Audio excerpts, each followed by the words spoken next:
1 year after Woodrow Wilson's election as President of the United States, Europe went to war. Wilson had pledged to continue the progressive reforms that were improving American government, business, work, and living conditions. Sadly, just 4 years later, President Wilson asked Congress for a declaration of war against Germany. Extenuating world events had changed his mind, and America entered World War I.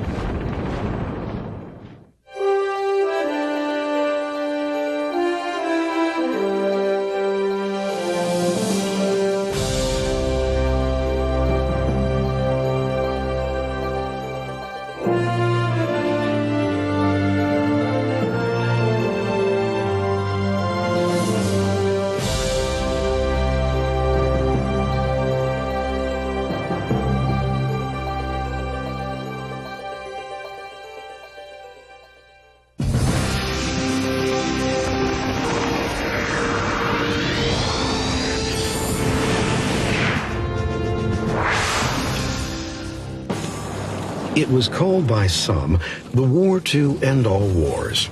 Socialists dubbed it the Imperialist War. Soldiers often called it the Trench War. World War I was, in fact, the first modern war, a war waged with the ingenuity of the industrial age, from telegraphs to tanks, movies to machine guns. Despite being a modern war, the roots of World War I were steeped in Europe's tumultuous past. As far back as 1870, France and Germany were enemies. When Germany won the Franco-Prussian War, it seized 2 French provinces, Alsace and Lorraine. From then on, a competitiveness for European leadership evolved between the 2 countries, and a spirit of nationalism gripped them both. This nationalism went far beyond simply maintaining patriotic feelings for one's country. Instead, Germany, France, and other European countries believed that the interests of their homeland should always be put ahead of world cooperation. The resulting contempt for one country by another inevitably led to the risk of war. Nationalism was at the root of conflicts between Russia and Austria-Hungary. Russians believed that they were the protector of all of Europe's Slavic people, regardless of which government they happened to live under. For example, Serbia was an independent country, but millions of other Serbs lived under Austria-Hungary's rule. The result was an intense rivalry between Russia and Austria-Hungary for influence over Serbians in the country of Serbia. Poland had been divided among Germany, Austria-Hungary, and Russia, and wanted to reunite in their own Polish state with self-rule. The Czechoslovakians also wanted freedom and self-determination. Under Austria-Hungary's rule, they were not even allowed to use their own language. Consequently, by 1914, Europe was a hotbed of nationalism, and tensions ran high between the governments and their constituents. While the spirit of nationalism flourished across Europe, many countries were building their global empires. Great Britain and Germany were colonizing Africa and the Middle East in a frenzy of imperialism. France and Germany were now rivals at home and abroad as they clashed over control of Morocco. Russia turned its attention to Europe as she sought control over the Serbs. The contest for international trade, resources, and land soon resulted in a buildup of military strength. The British, Germans, French, Italians, Japanese, and Americans began an arms race, stockpiling weapons, recruiting armies, and launching battleships to protect their interests at home and abroad. As each country amassed countless weapons and beefed up their army and navies, they saw the wisdom of agreeing to military alliances, mutual treaties of assistance that would commit each nation to support one another should they be attacked. By 1914, there were 2 major defense alliances. The Triple Entente, later called the Allies, consisted of France, Great Britain, and Russia, although Russia had a separate treaty with Serbia. The other, the Triple Alliance, later called the Central Powers, included Germany, Austria-Hungary, the Ottoman Empire, and Italy. Italy would later join the Allies. For a little while, these military alliances served as a type of checks and balances system, with each nation reluctant to upset the balance of power. But despite these alliances, war soon erupted. A single event would soon tip the scale. On June 28, 1914, in the capital of Bosnia, a village called Sarajevo, Archduke Franz Ferdinand of Austria and his wife Sophie were waving to the happy crowds from their motorcade when a young man leapt from the sidewalk and shot them both dead. The assassin turned out to be a member of a secret society called the Black Hand, whose goal was to reunite all Serbs under one rule.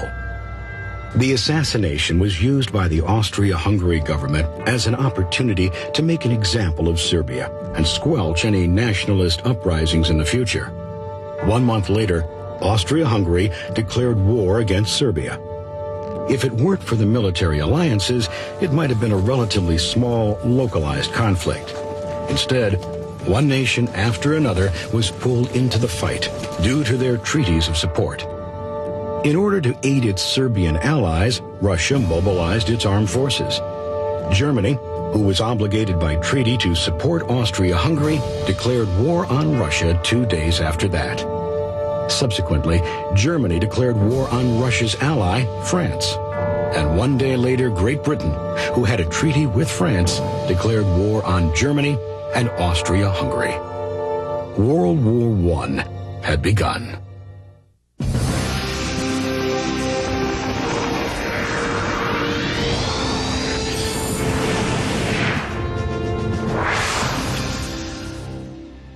As Germany invaded the neutral country of Belgium, no one foresaw how long the war would last and how gruesome the cost would be. Over 65 million people fought. Over 20 million were wounded. Between 9 and 10 million died on the battlefield, and another 20 million lost their lives due to hunger and disease related to the war. The magnitude of the killing was unprecedented. In just the first 3 months of the war, nearly the entire original British Army was wiped out.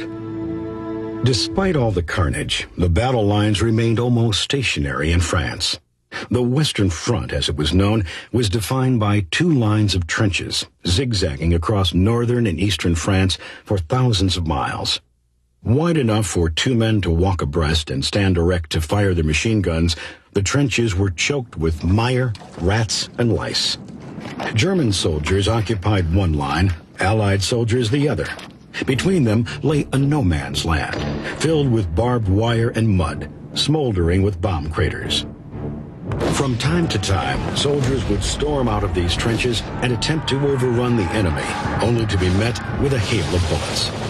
Both sides suffered hundreds of thousands of casualties while accomplishing practically nothing, as the battle lines remained essentially unchanged.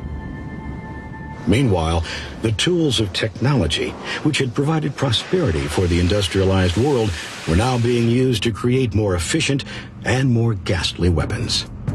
A soldier described the shocking sight of a machine gun that could fire 500 to 600 bullets per minute. I saw trees as large as a man's thigh, literally cut down by the stream of lead. In 1914, the German army deployed their new cannon against Belgium. Big Bertha, as it was called, could hurl an 1,800-pound shell 9 miles. A year later, at the Second Battle of Ypres, the Germans introduced poison gas to warfare. Soon, both sides used chemical weapons like chlorine, which suffocated its victims, or mustard gas that burned the skin and blinded its casualties. By 1916, the British Army began using tanks in battle with great success. Before long, however, German soldiers realized that flamethrowers, weapons that could shoot a stream of flaming gasoline, could be used to stop them. Balloons and then airplanes were converted into weapons of war.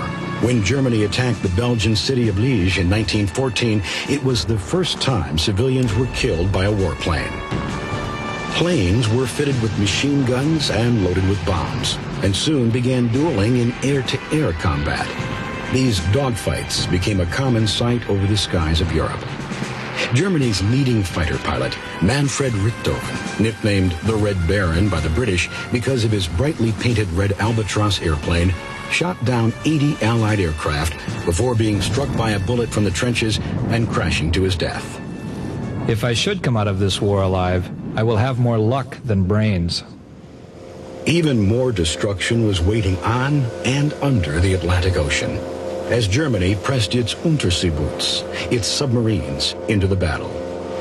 German submarines, U-boats, patrolled the Atlantic, firing torpedoes on merchant ships trying to deliver supplies to the Allies. It aroused the anger of Americans in particular because they felt that this was a violation of the principle of the freedom of the seas, long a cornerstone of United States foreign policy. Germany then launched a U-boat blockade in response to the British blockade along the German coast, which in theory prevented contraband, weapons, and military supplies from reaching Germany. But the British definition of contraband was wide-sweeping, including food and fertilizer for crops. 750,000 Germans died of starvation during the British blockade. 75,000 people lost their lives due to German submarine warfare. The blockades continued the pattern of war begun in the trenches. Everywhere, the fighting was inconclusive, while the new technologically advanced weapons made the lack of victories more devastating.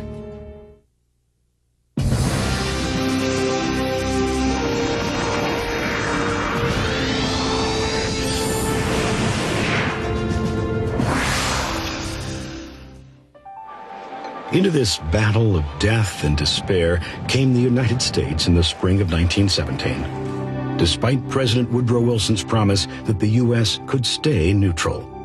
So far as I can remember, this is a government of the people, and this people is not going to choose war. Most Americans, though they felt sympathy for the plight of Europeans, saw no reason to join a fight 3,000 miles away. At the time of Wilson's second inauguration, immigrants constituted 1/3 of the United States population. More than 8 million German Americans lived in the U.S. and naturally felt sympathy toward their former homeland. America had the closest ties with the Allies. The U.S. shared a common language and history with England and many democratic institutions. America traded with Great Britain and France twice as much as with Germany, and stories of German war atrocities had outraged many citizens of all ethnic backgrounds. Still, most Americans wanted to remain neutral, but that was not to be, primarily for two reasons. America entered the war largely to ensure that the Allies would be able to repay the huge debts owed to the United States, and America had to prevent Germany from threatening U.S. shipping. A change in American attitude occurred when the British ship Lusitania was sunk by a German U-boat. Of the 1,198 who were killed, there were 128 Americans. More ships were sunk, incurring more loss of American lives. When the German Kaiser announced on January 31, 1917, that U-boats would sink all ships in British waters, whether they were hostile or neutral, there seemed little choice but to enter the war. The discovery of the Zimmermann telegram cemented that decision. It was a coded note from German Foreign Minister Arthur Zimmermann to the German minister in Mexico, promising U.S. territory to Mexico in return for joining the German cause. We make Mexico a proposal or alliance on the following basis: make war together, make peace together, generous financial support, and an understanding on our part that Mexico is to reconquer the lost territory in Texas, New Mexico, and Arizona. A little over a month later, Congress formally declared war on Germany and the Central Powers. The American public was shocked, but there was still no rush to enlist. The result was that Congress voted overwhelmingly for a draft, requiring eligible men to register with the government. Of the 24 million who signed up, 3 million were chosen by lottery to serve. Women were not drafted, and the Army would not even let them enlist. The Navy and Marines accepted women volunteers for non-combat positions. 13,000 served as nurses, clerks, stenographers, secretaries, and telephone operators. Women could become Army nurses, but they did not receive the benefits, equal pay, or military rank of Army men.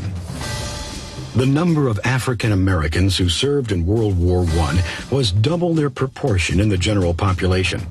African American soldiers were segregated into separate units and living quarters, and were not allowed to join the Navy or the Marines. For the first time in history, some African Americans were trained to be Army officers, though they were only allowed to be in charge of African American troops. The renowned all-African American 369th Infantry Regiment, dubbed the Harlem Hellfighters, saw more continuous duty on the front lines than any other American regiment. 2 of the 369th soldiers were the first Americans ever to receive the French military honor, the Cross of War.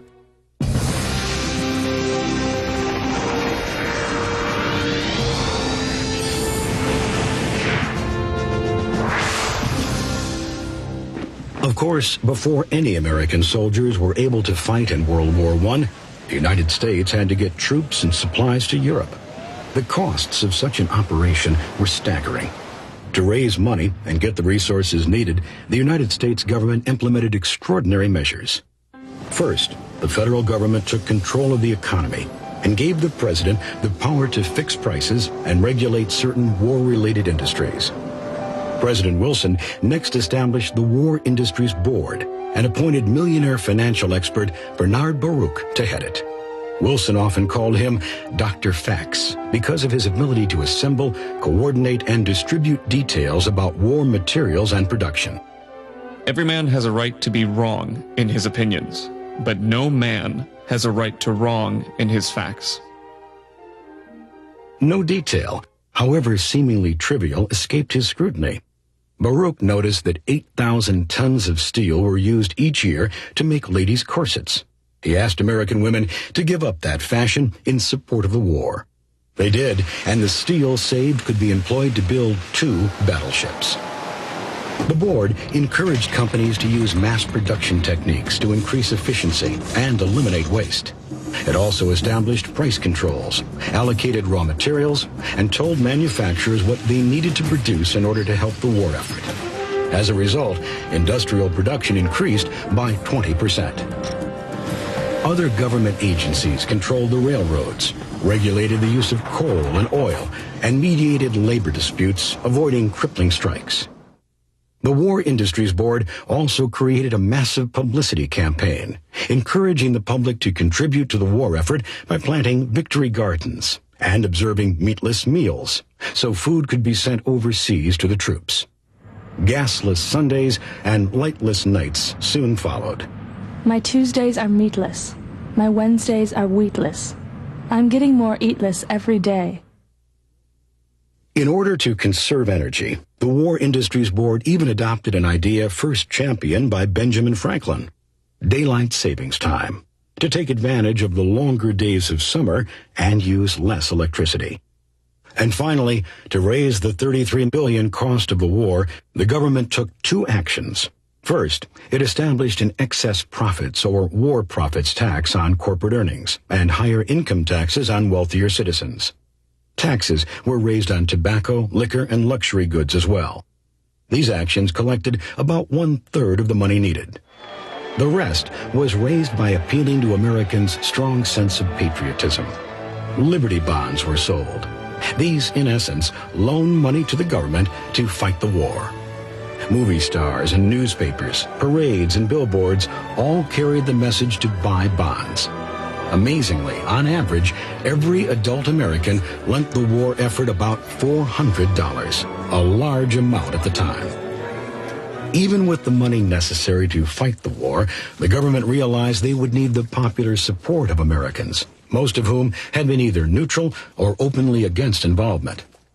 Therefore, President Wilson appointed a former muckraking journalist, George Creel, to head the Committee on Public Information, our nation's first propaganda agency. Creel was a giant when it came to advertising and public relations. He called his committee the world's greatest adventure in advertising. Creel convinced the best writers, artists, musicians, and advertising people of the day to help him sell the war. From booklets and books for Americans in various languages to anti-government propaganda messages for our enemies. Creel even got into the movie business with features such as Under Four Flags, with the help of famous film director D.W. Griffith. These pro-war movies were not only hits, they actually made money for the cause. $852,744. Remarkable when you realize that it only cost a nickel to see a movie back then. Simply put, Creel helped make an unpopular war popular. His masterstroke was the creation of a national force of 75,000 men who would deliver a patriotic 4-minute speech anytime, anywhere. The 4-minute men spoke on the draft, rationing, bond drives, and victory gardens. By the end of the war, they had delivered more than 7.5 million speeches to 314 million listeners. Musicians gave voice to the war. Songs like Till We Meet Again, It's a Long, Long Way to Tipperary, Keep the Home Fires Burning, and Over There kept American spirits high. Meanwhile, the immense task of transporting troops to France began. After years of relying on foreign vessels to take American goods overseas, America's supply of ships was limited. Consequently, shipyard workers were exempt from the draft or given deferments to make shipbuilding a priority industry. A new construction technique called fabrication, a process by which parts were built elsewhere and then assembled in a central shipyard, substantially reduced the time needed to build ships. The system worked and worked well. In a single day, appropriately the 4th of July, 1918, America launched 95 ships. Rear Admiral William S. Sims decided that the best way to get troops and supplies safely past the German U-boats was to use a convoy system. That meant that merchant and troop transport ships would cross the Atlantic in large groups, escorted by a guard of heavily armed destroyers and cruisers circling the fleet. The plan cut shipping losses in half. 100 submarine chaser boats and 500 airplanes were also used to stop U-boats from sinking ships bound for Europe. Remarkably, of the 2 million men who sailed to Europe during the war, only 100 were lost to U-boat torpedoes. General John J. Pershing led the American Expeditionary Force. Pershing believed in aggressive action in combat and was highly regarded by his superiors and the men he commanded. Black Jack, as he was popularly known among the troops, was understood to be fair, courageous, and a top-notch administrator. At first, American troops were employed mainly as replacements for European casualties. By April of 1918, Pershing convinced the Allies that Americans should fight as a separate army. We came American, we shall remain American, and go into battle with Old Glory over our heads. I will not parcel out American boys. Accordingly, American soldiers, called doughboys because of their white belts that they cleaned with pipe clay or dough, fought together under the command of French Marshal Ferdinand Foch. By now, the government of Russia had been overthrown by the Bolsheviks, led by Vladimir Lenin. And Russia withdrew from the war, signing a peace treaty with Germany.